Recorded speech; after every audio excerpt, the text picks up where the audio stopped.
ওইটাকে পিছিয়ে ফেলে নাগরিকত্ব পায়ের তলে ফেলে চলে এসেছে। তার জন্য দোয়া করবেন ইনশাআল্লাহ।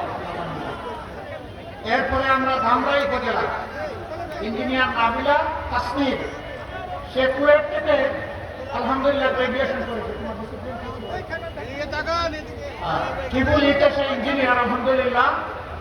আমরা নতুন প্রজন্মের হাতে নতুন প্রযুক্তি তুলে দেবো ইনশাআল্লাহ।